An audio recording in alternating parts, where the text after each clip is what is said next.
Can you explain to us how you direct a scene?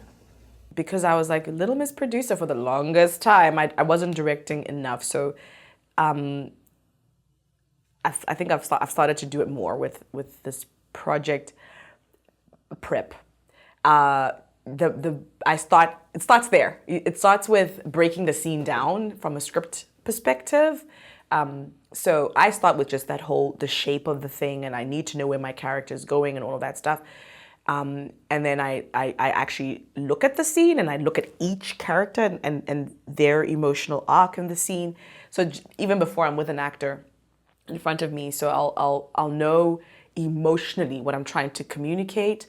So I then start directing the look and the tone of it too, because like I think the camera language, I try and bring that together. So I'm going, okay, how is the camera language adding to the storytelling?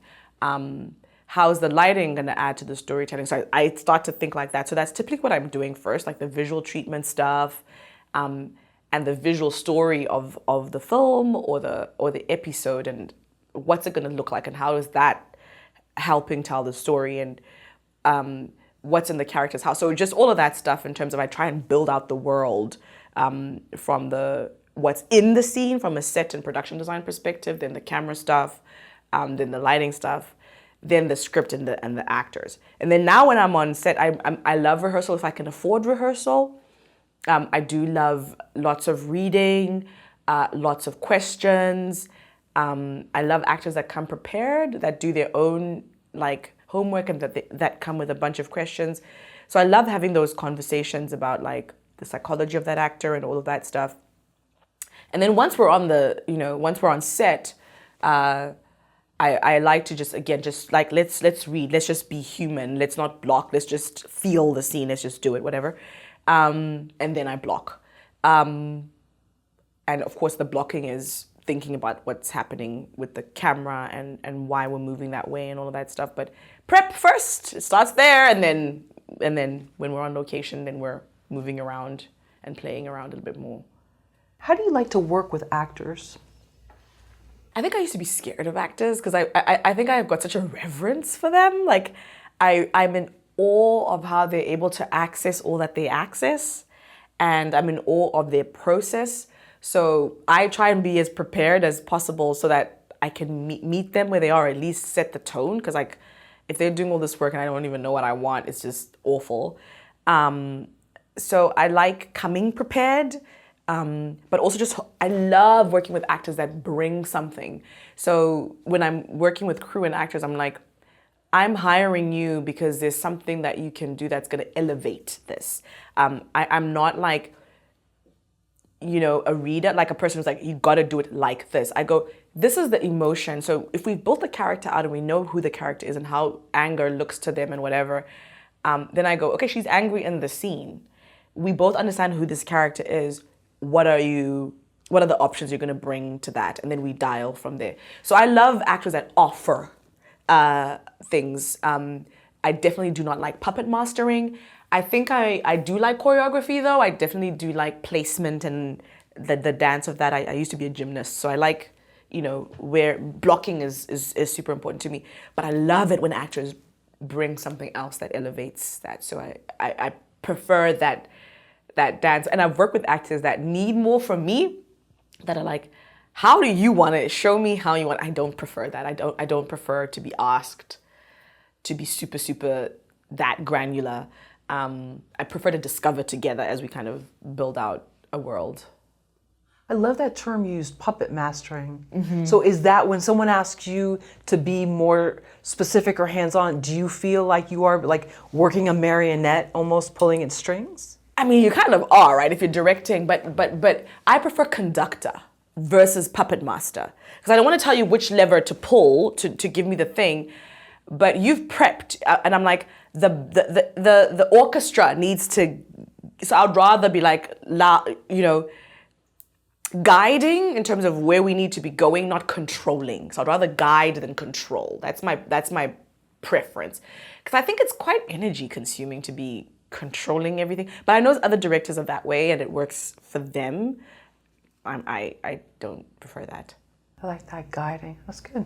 I like that. There's an ease with it, right? Yeah, but you have to cast right. You got to cast talent that works that way as well. Oh, that was my next question. What if an actor is not giving you the performance that you need? What happens? I learned this from other actors, actually, where it's like, you got to meet them where they are as well. I mean, that's also part of it, right? I think that's also my producer brain, where it's going, you're not always going to get exactly what you want. What do they need? So we need to establish where the block is and whatever. So sometimes I have to adapt to whatever their need is.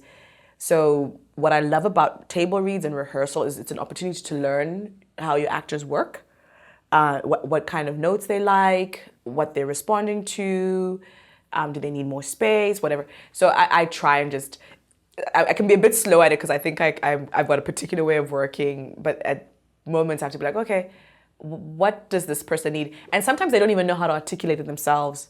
It's a lot of trying stuff and you have to be observing and going, oh, okay, this one needs fewer words and they need more prompts versus, yeah, the character is coming from this place and less backstory. Some actors like a lot of context and they don't play within that.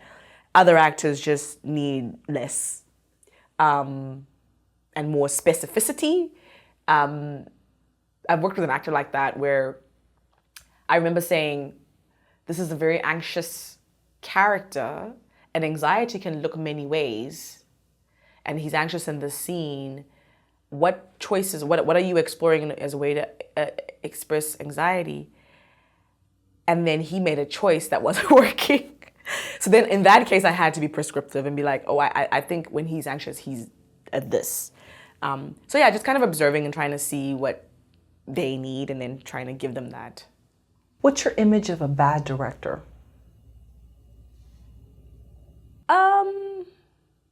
I have this debate with a friend of mine. Like, he's very like, that was a bad movie. I'm like, movies are so hard to make. You don't get to say that.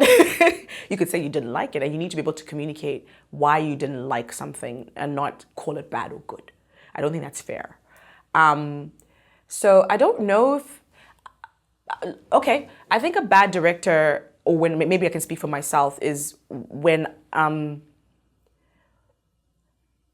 it's not a bad director, but I think unhelpful things are when you don't come prepared and you don't know how to communicate your vision. Like, it's so important for a director to be able to communicate their vision across the departments, because if you don't know how to do that, what's everybody working towards? And the odds of you achieving your goal reduce. So clarity in vision is important. So it's unhelpful when you are not clear. I think you gotta have, and I'm an A-type personality, so this has been, it's a constant growth area, patience. So sometimes you think you've been super clear with an ask, but for whatever reason, the other person just didn't get what you wanted. So if we can try and assume, and another producer taught me this, try and assume that everybody's trying to actually make you happy. So someone might ask you a question 5 times, answer it 5 times, just answer it 5 times and find a different way to answer it. So I think patience, directors, those of us, myself included, that can be terse, or impatient when we're hungry or tired. It's not a good look to be that way. So eat and sleep so you can communicate clearly and be patient with people. Indecision, and directors that aren't respectful of the scope and the limitations. So I think if a producer's kind of going, this is what we have, and one is asking too much of actors. I remember being on a set and we were asking, this actor was doing a very emotionally harrowing scene, and the particular person on the crew didn't get what they needed from the performance, and they kept asking for a retake. And as a director, I was like, that retake would make my edit way better, but my actor is not okay. I'll just have to accept what I have and just, because care for the person as a whole, don't break people. So I think people, so directors that are not mindful of the human beings that they're working with and ask people to work like machines, I think that's not a good look either. And yeah, I think I'll leave it there.